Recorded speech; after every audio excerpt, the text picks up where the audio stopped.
What a time to be alive. CNN's softball interview with Kamala Harris last week has irked even someone like Bill Maher, and to watch him question the network's impartiality to Kaitlan Collins' face is truly a sight to behold. So subscribe to the channel and take a look at what he said before I tell you more about it. You made press because you were on Stephen Colbert's show, and he said something like, you guys at CNN just report the news straight, and the crowd burst into laughter.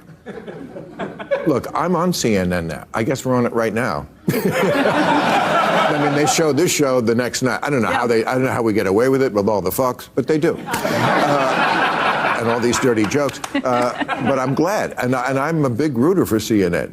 But that tells you a lot, doesn't it? I mean, how do you guys think you are doing in that arena of like, this is a terribly divided country. We're not only politicized, a lot of people just hate the other side.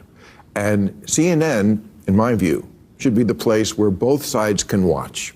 How do you think you're doing with that? How is CNN is the place where both sides can watch. And I think, you know, my show is evidence of that. We have lawmakers on from both parties. We'll have Elizabeth Warren on one night. We'll have Ted Cruz on another night. I think lawmakers from both parties should take questions, and you should push both of them.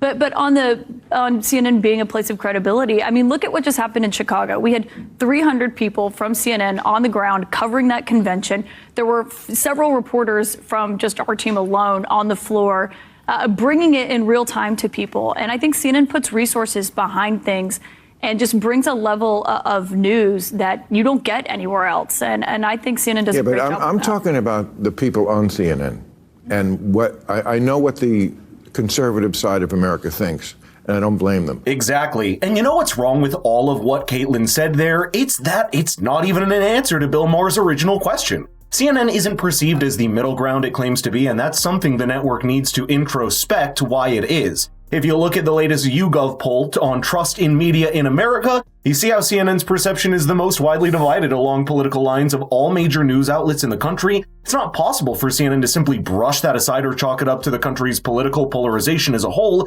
because the more divided a network's audience, the more incentivized it is to keep feeding that audience to retain its relevance. It leads to a self-fulfilling prophecy that every news outlet with a partisan viewership finds itself in. And by the way, here's the incredible moment that Bill Maher mentioned when Stephen Colbert's audience let out a laugh in front of Kaitlan Collins at the idea that CNN is objective and impartial. Trump has kind of been thrown on his heels by this, and he's not really sure how to go after Vice President Harris. He knew his attack lines on President Biden.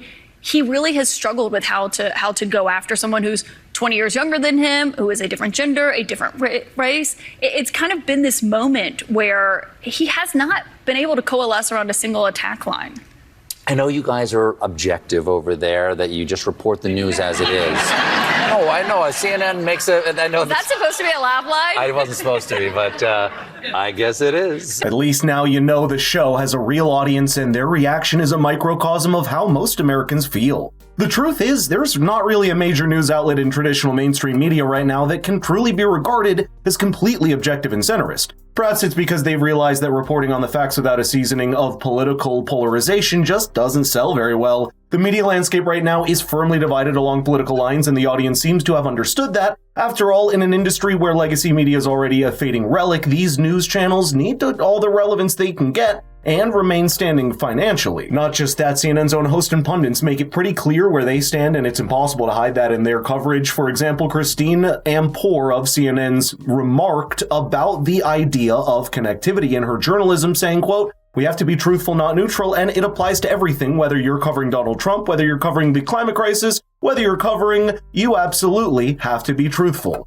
Which does not mean unobjective. Objective means cover all sides. It does not mean come to the same judgment about all sides. The problem is that's going to drive a wedge straight down the middle of your audience, where one half just switches to another channel when they realize that's what they mean by objective. This was perhaps made even more clear when CNN's Dana Bash sat down for an interview with Kamala Harris last week, and Bill Maher's question to Kaitlan Collins here was a really interesting tangent that I want to explore. I watched Kamala's speech last night. It ended at 8:09, I guess 11:09 in the East.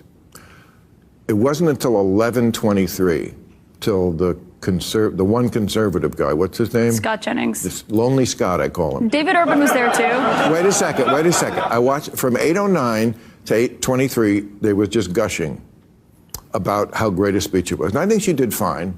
I I didn't think it was as good as they were making it out to be. But if I'm a conservative in America and I'm watching CNN, just for the straight middle of the road, that's what I hear for 15 minutes, is it's great, and then Lonely Scott. It does look, I mean, and when you see the path, it does look like tokenism. It's kind of like the same as The View. It's like it's almost better to have nobody there, like MSNBC, than to have this. Well, I don't think you can say it's better to have nobody there and then also lament the fact that you don't think the conservative guy, Scott Jennings, who is great, and we have him on my show all the time, spoke up early enough. I think it was a Democratic convention. They turned to Democrats, people like David Axelrod, who ran successful presidential Democratic campaigns first, for their analysis of this.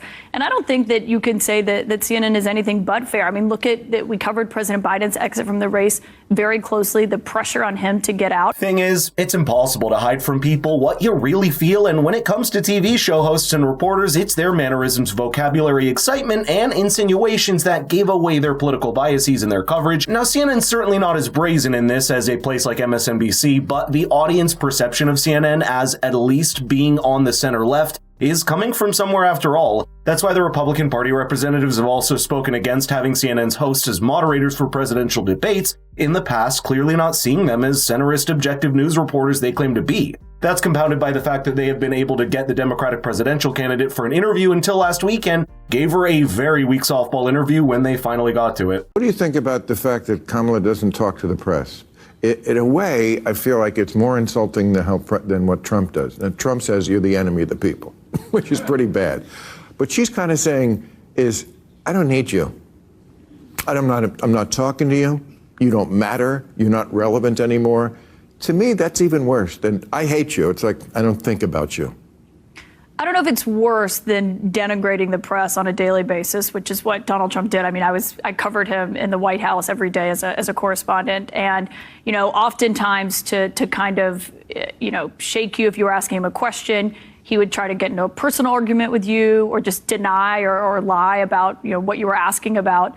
And so I don't know if I would compare the two. I do think she should talk to the press. I think anyone who wants to have access to the nuclear codes should be willing to sit down and take questions. And we'd want to have her on the show. Now, we're not sure whether that's a deliberate strategy or simply a result of Kamala being incapable and unwilling to take on the media that genuinely has tough interviews. That's compounded by the fact that she's in office right now, and it's not as easy to speak platitudes about the future without accounting for the past. But whatever the case may be, Kamala Harris's media campaign is failing her massively, and with just a few more weeks left to the election, that failure to connect to people may eventually result in an electoral loss. But let me know in the comments if you think that could be a problem for her, because Americans at large are starting to ask questions about why a major presidential candidate just isn't willing to answer the tough questions, and neither is a major news network willing to ask any of them.